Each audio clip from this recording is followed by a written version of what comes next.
Okay, hello everyone. I'm going to get started.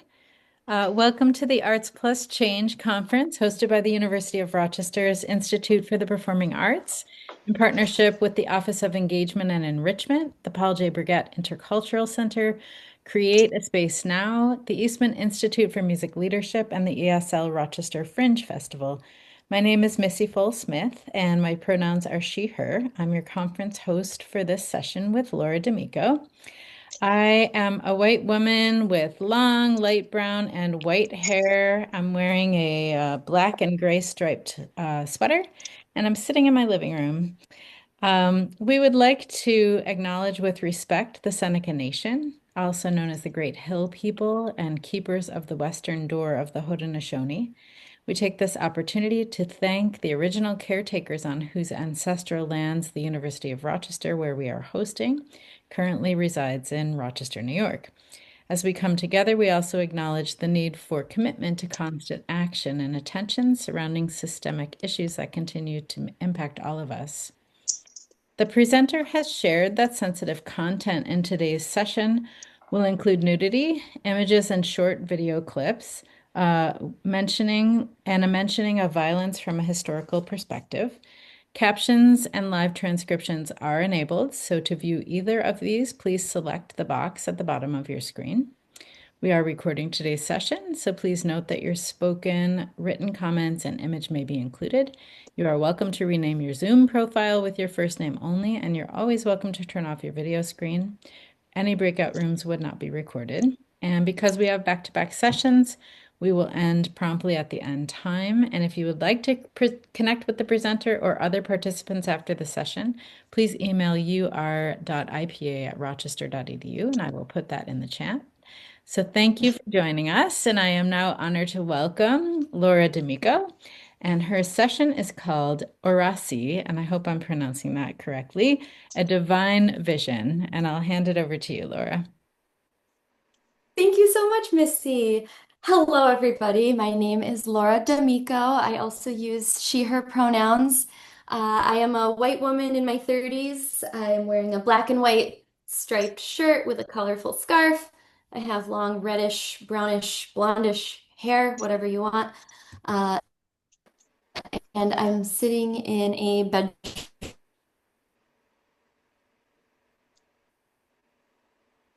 Laura, right now. And I'm so grateful to Órasi or divine vision. So thank you for joining. So a little bit about my background. This solo I've created is roughly 2 years in the making, and it started during my Fulbright grant in Italy during the 2023-2024 year, where I was dancing and creating work full-time in Bologna, Italy with the Anfibia Artist Program. And on the left, you can see me in a photo standing in front of the American Academy in Rome. In the middle, that's me with my cohort in Bologna with our guest artist from the Peeping Tom company. And on the right, that's my Fulbright cohort with the American ambassador and the Fulbright Commission in the front row there. It was such a lovely time and such an inspiring and rich time for me. And so today I'm going to be talking about the historical background of the word Órasi, where it comes from, and the historical context of this solo. I'll give you a little bit of the supporting documents that have supported and informed my work, the places and the subjects of inspiration, the process and the parallels to these subjects of inspiration, a little bit about the performance. I won't be showing any clips, but I'll provide the video link at the end, and hopefully we'll have time for discussion. We'll see, but let's get started. That's not really used. Let me start off with that. So it's related to an ancient Greek origin of orasis, which means the act of seeing or having an inward or inspired vision.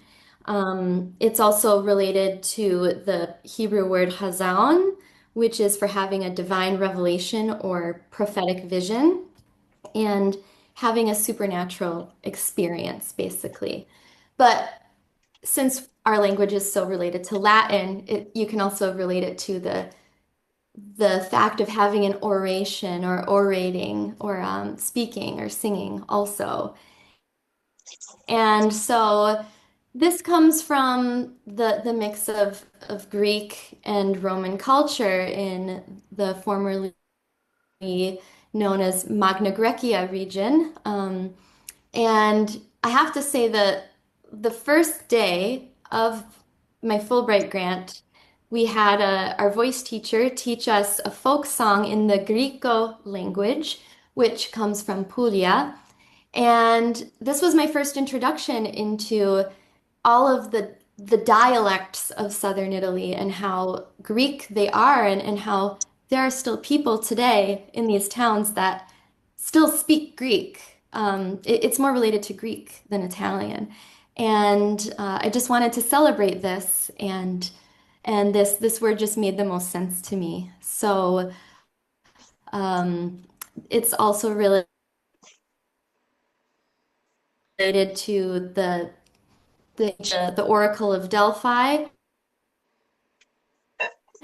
and in Delphi, Greece, where these women called Pythia would dedicate their whole life to mystical prayer and this this creation of a divine Eucharist, a psychedelic Eucharist, basically, where they would sing these songs of prophecy for the communities, basically. And this is related to the pre-Christian pagan world and the divine feminine and the worshiping of the divine feminine through women. So going back to Magna Graecia, this is in Ephesus in Western Anatolia. And Ephesus was a major port city around 100 AD. And I'm showing you this archway because on the left, they have Latin, and on the right, they have Greek saying the same thing. I couldn't tell you what it says. I just thought this was a very interesting archway because on the left, you have Latin, and on the right, you have Greek. And around 100 AD, this was created. And if you're familiar with Ephesus, this is actually right next to the Library of Celsus, or Celsus, which is contemporaneous with the Library of Alexandria. Um, so this solo was inspired by my time visiting this specific church called the Collegiata di Santa Maria in Castell'Arquato, which is in Piacenza in northern Italy. It was originally built around 700 AD. It burned down, and then the new church was erected in 1112 AD. And inside of this church, they have a chapel, the Chapel of St. Catherine. And in these Middle Ages chapels, they have lots of frescoes. And you'll see these across all of the chapels created in the Middle Ages. And they're all these scenes depicting martyrdom of early Christian saints. Like, how did Christianity become Christianity? And so I was really taken aback by this specific fresco of Saint Agatha. Saint Agatha of Sicily was a martyr saint in early Christendom back when Christianity was outlawed. It was still this like strange fringe religion with these houses and these women giving these sacraments that were, with these different potions in them. And anyway, she was a very, very pious woman towards ritual and prayer. And she was an ascetic. She just wanted to live like a hermit and live her life in spirit, basically. And she lived from 231 to 251 AD. And during this time, there was a Roman senator who thought she was extremely beautiful, and he asked her to marry him, and she said no. And he didn't receive no very well, and he ordered to have her breasts removed, as you can see in the image. And this really struck me to see a woman's breasts removed just for saying no, tortured for being a beautiful woman and nothing else. And this wasn't the only torture she underwent from this Roman senator. She was forced to roll over hot coals. She underwent a lot of trauma and eventually died in an earthquake. These are the supporting documents that have enriched my research. On the left, we have The Immortality Key by Brian Murarescu, and he is a classics scholar in ancient Greek and Latin. And this book is about his 12-year research period discovering the relationship between the psychedelic Eucharist of pagan Europe and Western Asia and how that translates into modern day Christianity, basically.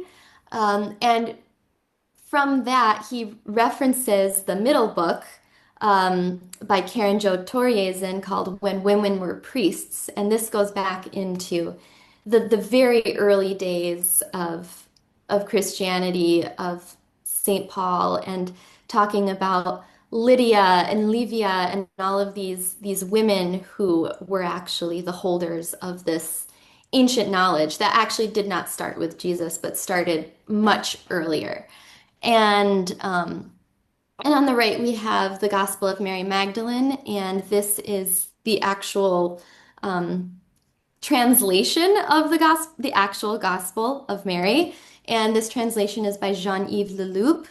And a little bit about this. It's from the Akhmim Codex, which was discovered in Akhmim, Egypt in 1896. And it didn't really become popular until the 1970s when more research was going into the Nag Hammadi Codex, which was another set of ancient Christian texts, which was also found in Egypt. And this specific text was found in the Coptic language, but it was originally translated from Greek, the ancient Greek. So we know that these people who were literate and were recording these stories were Greek speakers. And this was then translated to Coptic and then translated from Coptic to French. So going back to early Christianity again, this is on the left, this is a cave church, and this is actually in Cappadocia, Turkey, which is in central Anatolia, and it's famous for its cave churches, and the most famous saint that occupied this region was Saint Basil. And a lot of people don't realize the first churches were cave churches, and these cave churches were actually houses also. And as you can see, they were actually physically carved out. And on the far right, that's the inside of one of the cave churches in Cappadocia. And in the center, you see this nave with the Maria della Stella, which is another iteration of the Virgin Mary. And this is a more modern approach that we see in modern churches, where there's this icon inside of this niche. And it's my belief that this originates from these cave churches where they had to carve out the stone to place their relics and their icons and their wine and their bread. And it's just this continuation of this ancient ritual. So I was also inspired by like the architecture of places of worship. For example, this is the Dome on the Rock in Jerusalem. This is a mosque, and as you can see, the sacred rock is in the center, and then there's this octagonal shape surrounding it to enclose it, and I just find it very beautiful. And this is my version of this. This is in Bologna where I spent my Fulbright. This is the Santo Stefano Church. And as you can see, there's this octagonal church at the end of the courtyard. And this was very inspiring to me to see this architecture in my own world. And so when I came home from my Fulbright, this is my boyfriend Steve Zetz on the far right. We got to work and we did an shape actually, and we just taped it with electrical tape to the kitchen floor. And I chose 5 sides because if you trace the star Venus in the sky, it creates a pentagram, and it's associated with feminine energy, feminine beauty, health, the marriage of the feminine and the masculine. And I thought the pentagon was the right way to go with this rather than having an octagon. And so here's the process. And I was really inspired by light and the windows. And so that's why I used lace reclaimed from all sorts of places. As you can see, here's the light. I was also inspired by the birth of Venus, and this is the baptistery from the Castel Arquato Church.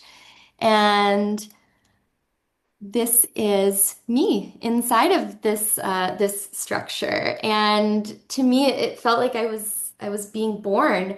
I was really inspired by this Gaga class I took from Annie Rigney last summer, and we were in salt water in her imagery, and I felt like I was being born like Venus, and also born like through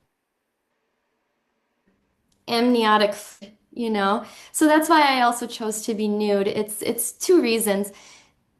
We're all nude when we're born, and also I wanted to reclaim my body, reclaim my sexuality, reclaim my objectivity of my body also, reclaim my body as my own. And I thought this was a healthy way to do it. And so I start in the fetal position and I'm singing. And well, I actually start with these like small baby sounds. And it's roughly a 9 to 10 minute ritual, this entire piece. But I start as a baby, basically. And I have this melody that comes through. And it's a melody that I created, but I actually use the word, which is from the Gospel of Mary. Que celui qui a des oreilles pour entendre, entende. And I decided to start with the French translation to pay homage to the translator. And also, I learned French years ago, and I love it. And when I sing it, it sounds more juvenile. I sound very young. And then I progress to standing eventually. And then I evolve this melody into a different melody and also into another language. I put it in Italian. Those who have ears, let them hear is translated into Chi ha orecchie, ascolti. And so this becomes a new melodic chant that just keeps circling through and through. Laura, And at the very end, my last line in English. Okay, thank you. no, go ahead. And You here's can, if another this is your last image. slide, you go ahead. But we are a little bit past time, but it's amazing to hear about your work. So you Okay, go ahead and finish. thank you. Okay, so basically, that was the end. Was just this image of me in the box, and this is the video link, and it's unlisted. You can copy and paste it. There's no password, and I'm happy to answer any questions through email. So thank you. Amazing, Laura. Thank you so much. And thank you everyone for coming. We can, well, I'll just leave that slide up for a minute so people can write it down. I'm doing the same. Okay. Thanks, Laura. It was fascinating to hear, where you were coming from and how the process evolved and to see these beautiful images. So I'm looking forward to seeing the piece. Oh, good. Thank you.